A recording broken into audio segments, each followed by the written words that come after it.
গত 4ই মে সেই খিয়াং নারী তার জমি জুম চাষ করতে গিয়েছিল। সে সময়ও সে 3জন টুরিস্টকে তারা দেখতে পেয়েছিল এবং সেই মেয়েটার সাথে সেই টুরিস্টগুলো একটা অশোভন আচরণ করেছিল। তখন থেকে ওই ধর্ষণের মতো ইঙ্গিত দিয়েছিল তারা। তারপরও কেন সে মেয়েতে জমে গেল? এরকম একটা আইনশৃঙ্খলা বাহিনীর পক্ষ থেকে এরকম একটা বক্তব্য আমরা ধিক্কার জানাই, এরকম বক্তব্যকে ধিক্কার জানাই। দ্বিতীয় বিষয়, এই যে তাকে গণধর্ষণ করা হইল, এর পরবর্তীতে তার চোখগুলো উপড়ে ফেলা হইল,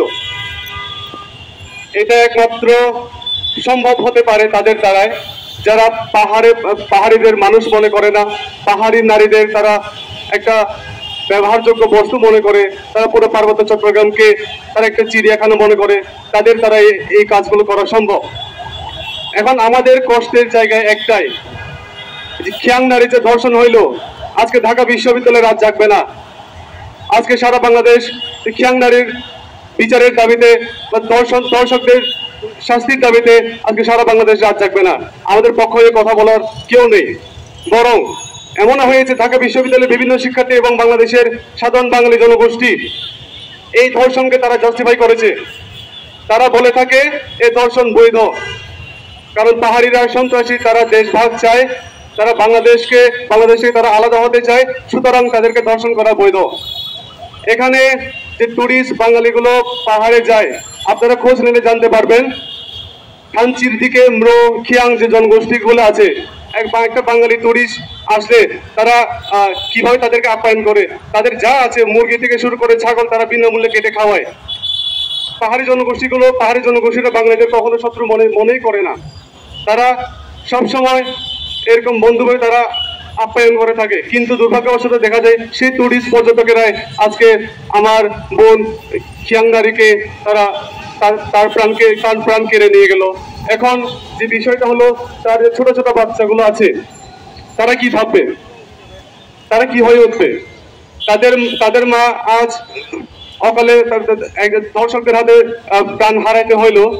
এখন তারা এই বাঙালি জনগোষ্ঠীর বিরুদ্ধে তাদের মনোভাবটা বড় হয়, তাদের মনোভাবটা কিরকম হবে বা তারা এই দেশ থেকে কি আশা করতে পারে? এখন সেই ছেলে মেয়েগুলো যদি এই রাষ্ট্রের বিরুদ্ধে, এই রাষ্ট্রযন্ত্রের বিরুদ্ধে যদি কোনো উদ্যোগ যদি হাতে নেই, সে দায় কিন্তু এই রাষ্ট্রেরই থাকবে। এখন আমি অবশেষে যেটা বলতে চাই, পার্বত্য চট্টগ্রামের এই ধর্ষণ ঘটনা নতুন নয়। আমরা বিগত সময়ে দেখেছি এক ত্রিপুরা নারীকে ধর্ষণ করার পর তার যৌনাঙ্গে বড় একটা লাঠি ঢুকিয়ে দেওয়া হয়েছিল এবং রংছড়িতে একটা খিয়াং নারীকেও ধর্ষণ করার পর তার মুখে বাঁশ ঢুকিয়ে দেওয়া হয়েছিল।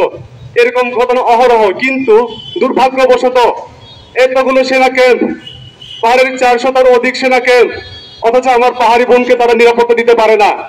তাদের কাছে কি? বরং বিভিন্ন সময় আমরা দেখেছি এই আইনশৃঙ্খলা বাহিনীগুলো টাকা পয়সা দিয়ে এই দর্শনের ঘটনাগুলোকে তারা দামাচাপা দেওয়ার চেষ্টা করেছে। তারা 10,000 টাকা দিয়ে এই দর্শনগুলোকে দামাচাপা দেওয়ার চেষ্টা করেছে, যাতে সেগুলো মেনস্ট্রিম পর্যায়ে এই ঘটনাগুলো উঠে আসতে না পারে।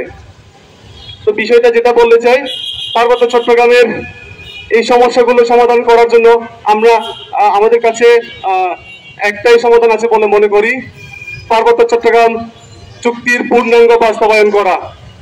পার্বত্য চট্টগ্রাম চুক্তির যদি পূর্ণাঙ্গ বাস্তবায়ন না করা হয়, তাহলে কিন্তু পাহাড়ের এসব সমস্যা থাকবে এবং পাহাড় যদি অশান্ত থাকে তাহলে বাংলাদেশ শান্ত থাকবে না। সুতরাং আমার আজকের এই সমাবেশ থেকে পার্বত্য চট্টগ্রাম পাহাড়ি ছাত্র পরিষদ ঢাকা মহানগর শাখার পক্ষ থেকে বলতে চাই, পার্বত্য চট্টগ্রাম চুক্তির পূর্ণাঙ্গ বাস্তবায়ন করো এবং এই দর্শকদেরকে দৃষ্টান্তমূলক শাস্তি প্রদান করো, যাতে আমরা শুধুমাত্র গ্রেফতার নয়, তাদেরকে দৃষ্টান্তমূলক শাস্তি প্রদান করো, যেটা সবার দৃষ্টিগোচর হয়। এই দাবি জানিয়ে আমি আমার বক্তব্য এখানে শেষ করছি।